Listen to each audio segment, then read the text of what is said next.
UDIMA, Universidad a Distancia de Madrid, la universidad cercana.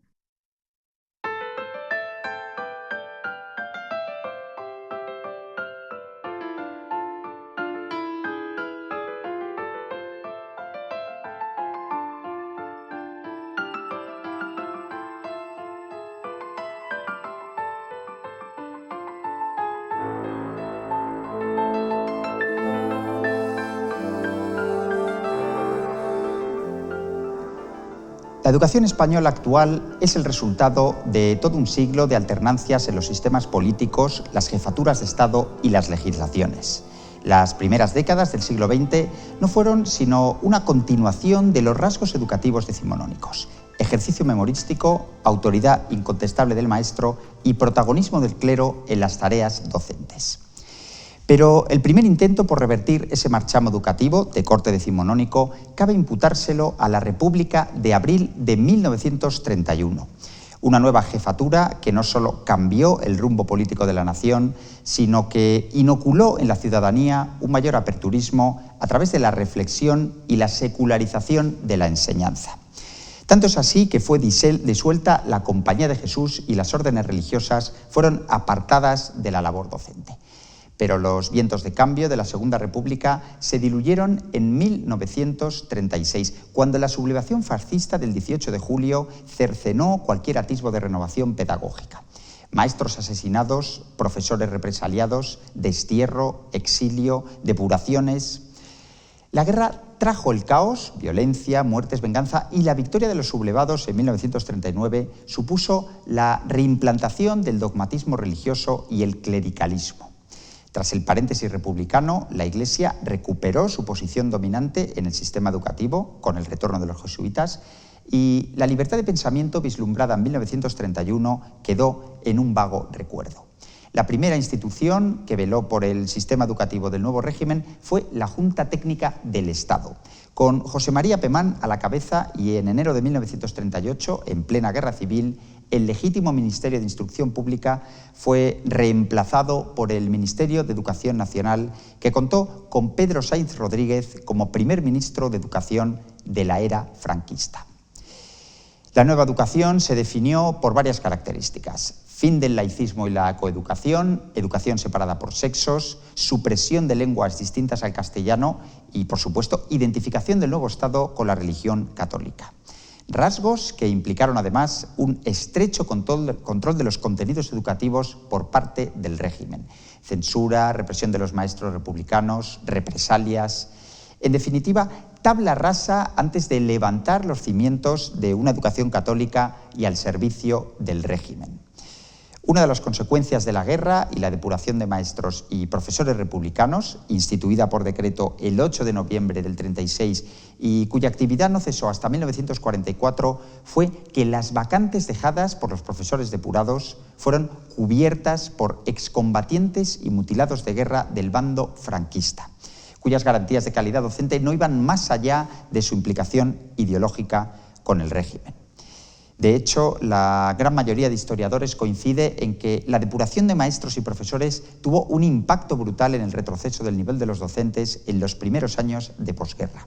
Y ya en el ámbito legislativo, recordemos que desde la Ley Moyano de 1857, el sistema educativo permaneció sin cambios hasta 1901, cuando los decretos de Romanones introdujeron algunos cambios.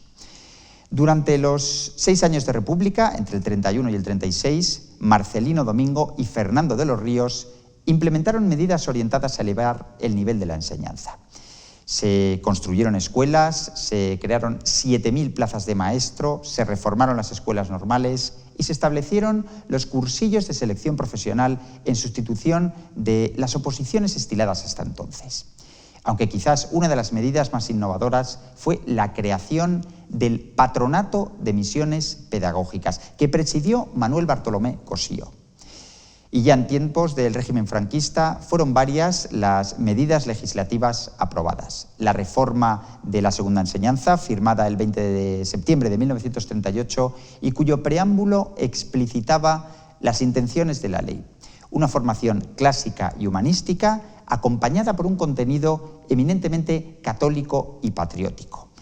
La nueva norma, que muchos han calificado como una concesión a la Iglesia y a la enseñanza privada, contemplaba un bachillerato de 7 cursos al que se accedía mediante un examen de ingreso a los 10 años y el título se obtenía tras superar una prueba de estado organizada por la universidad. Estamos ante una ley que trajo consigo, por cierto, la supresión de muchos institutos creados durante la República y la creación de numerosos centros privados dirigidos por órdenes religiosas. La siguiente normativa recogida por las instituciones fue la Ley de Enseñanza Primaria de 1945, tachada por la crítica de elitista, segregadora por sexos y también confesional. Era gratuita, obligatoria y tenía el castellano como lengua exclusiva. Esta ley contemplaba el ciclo más corto de Europa, de los 6 a los 12 años, aunque fue ampliada a los 14 años en 1964 y retocada tras el decreto de 1967. Uno de los problemas de esta ley era que los hijos del estrato proletario, por decirlo de alguna forma, daban por finalizados sus estudios tras este periodo educativo frente a los hijos de la burguesía que continuaban con la enseñanza secundaria. La siguiente normativa, promovida por el régimen franquista, la Ley de Enseñanzas Medias, data de 1953, 2 años después de que Joaquín Ruiz Jiménez hubiera sido nombrado ministro de Educación. Estamos ante la primera ley del régimen en la que se atisba un cierto deseo aperturista que redujo la deriva demagógica y discursiva de las leyes anteriores y que además multiplicó por 4 el número de alumnos que cursaron el bachillerato elemental, pasando de 300.000 en 1953 a 1.200.000 en 1968. Eso sí, la Iglesia Católica siguió teniendo la última palabra en materia de religiosidad y moral y, por supuesto, la separación de sexos seguía instalada en las escuelas. Se accedía a la enseñanza primaria tras una prueba de ingreso a los 10 años y se establecía un bachillerato elemental de 4 años de duración con una reválida para acceder al bachillerato superior de 2 cursos, al término de los cuales había que superar una nueva reválida. Había también un plan especial laboral con 5 cursos y 2 reválidas y cursado en centros y formación profesional y un curso preparatorio, el PREU, antes de ingresar en la universidad.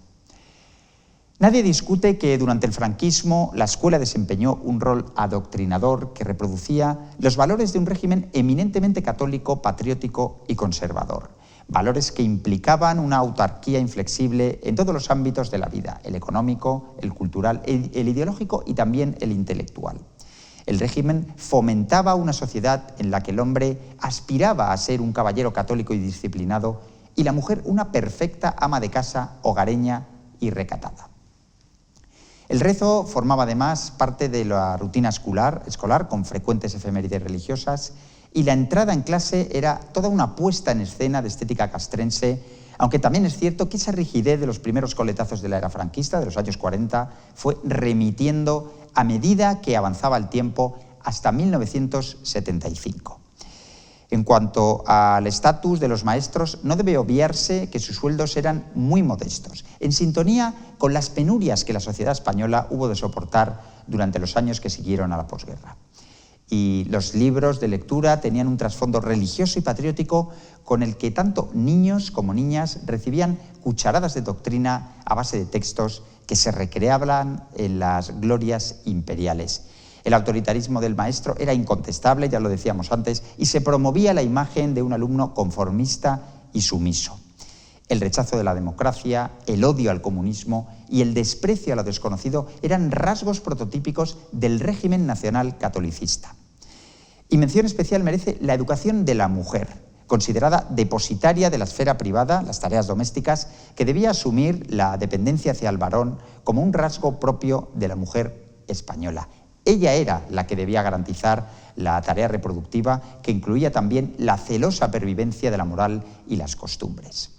De ahí que la coeducación, la educación mixta, no tuviera cabida en el esquema educativo previsto por el régimen, tal como había condenado el Papa Pío X, mejor dicho, el Pío XI, en su encíclica sobre la educación cristiana de la juventud, Divini Ilius Magistri, de 1929. Basta recordar las palabras pronunciadas por Onésimo Redondo, uno de los ideólogos del franquismo, en el año 1931. La coeducación o emparejamiento escolar es un crimen ministerial contra las mujeres decentes. Lo cierto es que la prohibición a la educación mixta no fue derogada hasta la Ley General de Educación de 1970, pero hasta ese año era impensable un aula con niños y niñas compartiendo espacio. Y ese eclipse de la mujer se extendía también al ámbito laboral. De hecho, todavía en 1961, la mujer era excluida de más de la mitad del empleo público ofertado, especialmente en colectivos como notarios, diplomáticos o registradores de la propiedad. Durante mucho tiempo, el trabajo femenino fue visto como un signo de pobreza. Pero lo que latía de fondo era la consideración del trabajo como una amenaza al orden tradicional, porque proporcionaba autonomía personal y económica que rompía con las dependencias respecto al varón. En el plano institucional, amén de la Iglesia y el sistema educativo, la sección femenina era la institución que velaba por el cumplimiento de los varones, mejor dicho, de los valores de la mujer, sumisión a la dictadura y servicio a la patria ejerciendo tareas domésticas.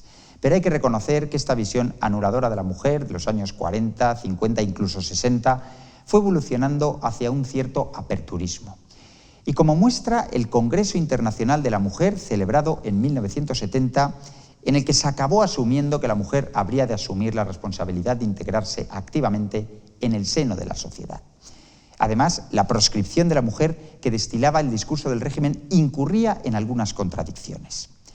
Por ejemplo, la sección femenina, en su 10º Consejo Nacional, 1946, animaba a sus afiliadas a formarse para tener una participación activa de la sociedad, en la sociedad, como reza la frase que estamos viendo ahora en pantalla. Está claro que inoculaban en sus afiliadas una competitividad que de alguna manera contravenía ese habitual rol secundario que se le tenía reservado a la mujer. Y llama la atención el gran contraste que había entre la educación que recibían las mujeres en los colegios de monjas, más religiosa obviamente, y las que recibían las mujeres de la sección femenina, que era mucho más proactiva. Practicaban gimnasia, tenían contacto directo con la naturaleza, cantaban, participaban en bailes folclóricos, desfilaban en marchas. Abordemos ahora el capítulo legislativo. Un comentario aparte merece la Ley General de Educación de 1970, conocida también como Ley Villar-Palasí, el nombre del ministro que dotó al sistema educativo de una ley que estuviera en sintonía con los cambios que venían condicionando la sociedad española ya desde los años 60.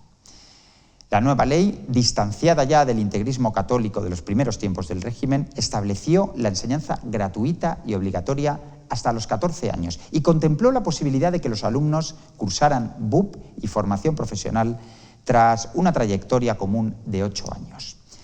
Pero la incapacidad económica para dotar al recién creado escenario educativo provocó que entraran en escena los centros privados que hasta entonces venían siendo un nicho educativo en manos de órdenes religiosas que impartían enseñanza a hijos de familias acomodadas.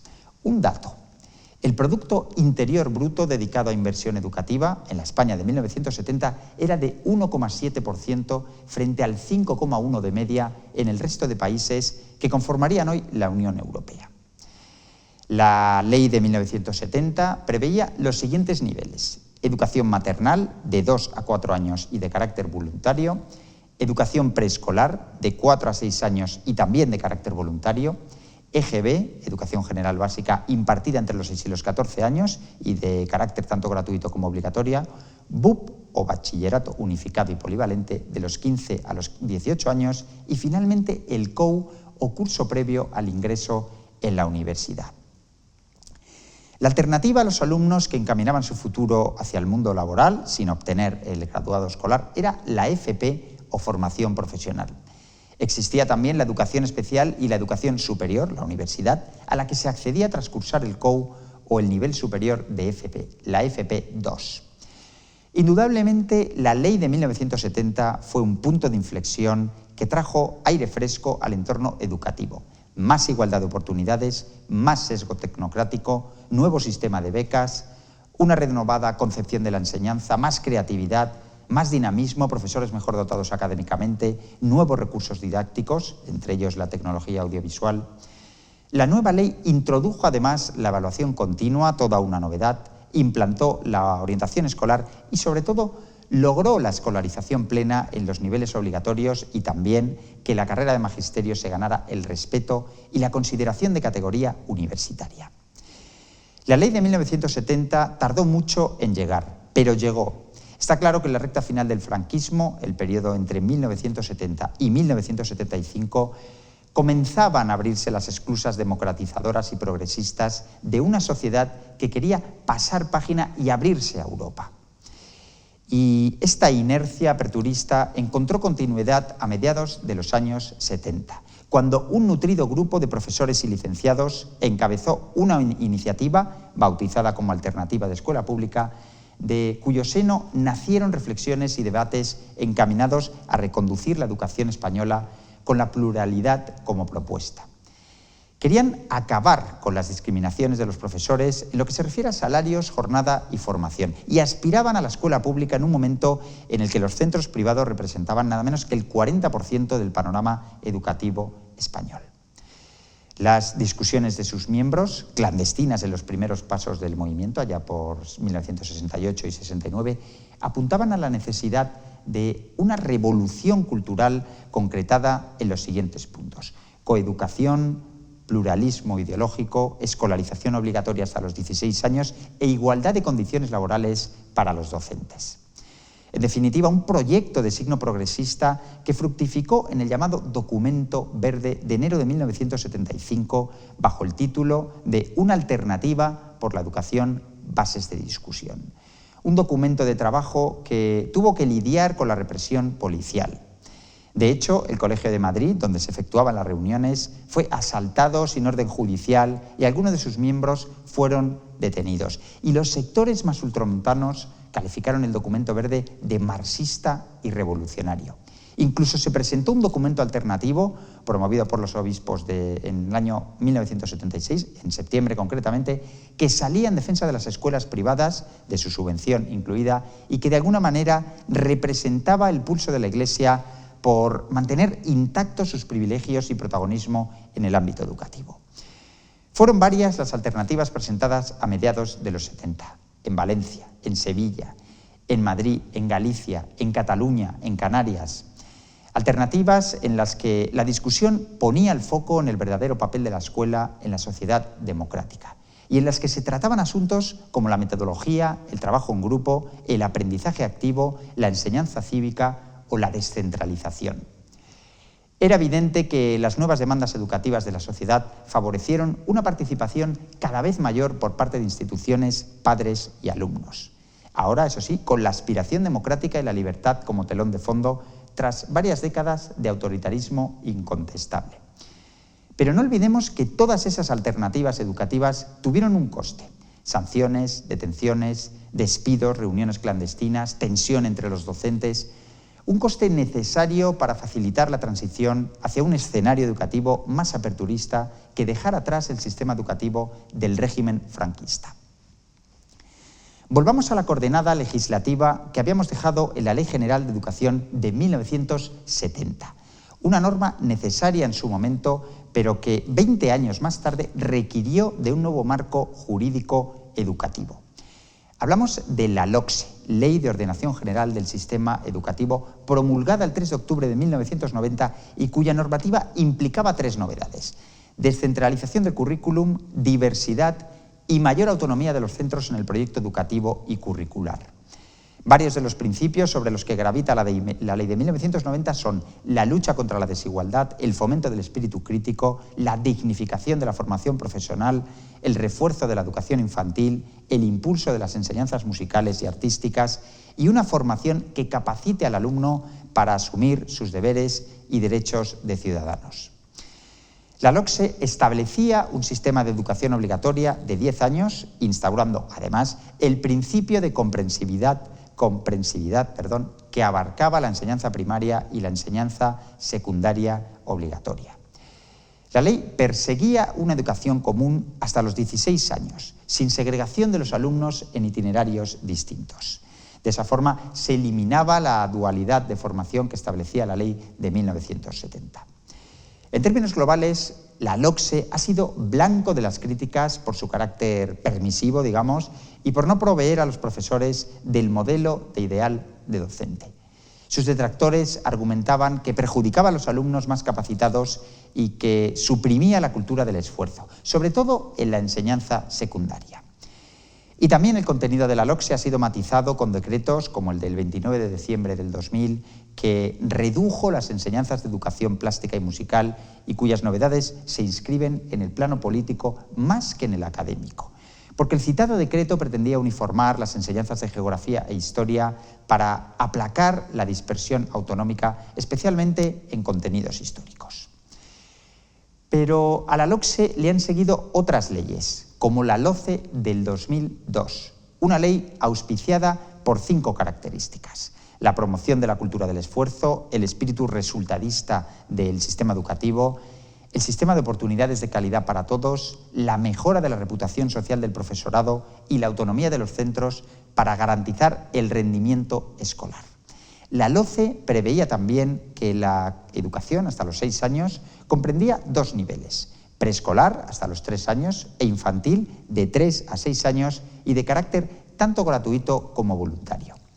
Las leyes de 1990 y 2002, LOCSE y LOCE, tenían unos objetivos parecidos, pero la segunda de ellas, la LOCE, introdujo la necesidad de iniciar a los niños en el aprendizaje de la lectoescritura, el desarrollo de habilidades numéricas básicas, la incorporación de una lengua extranjera, así como la iniciación temprana en las tecnologías de la información de las comunicaciones.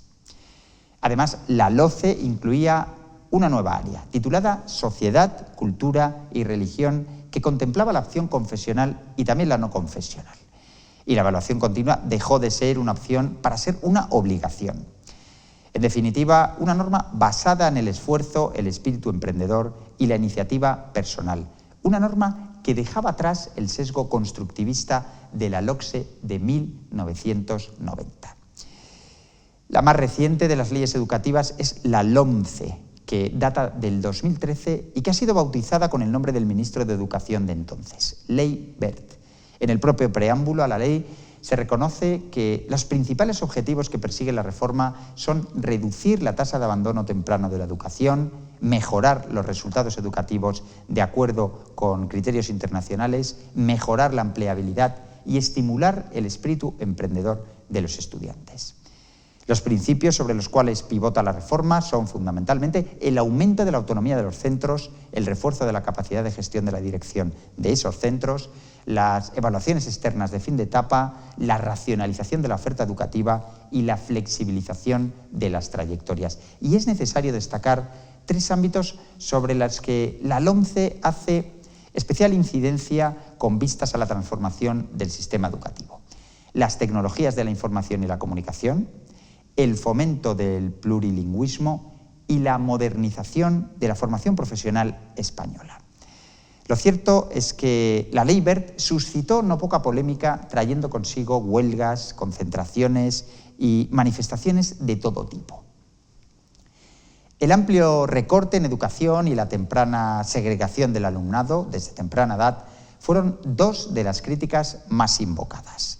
La oposición de entonces, PSOE, de hecho, tachó la ley de clasista, segregadora e involucionista.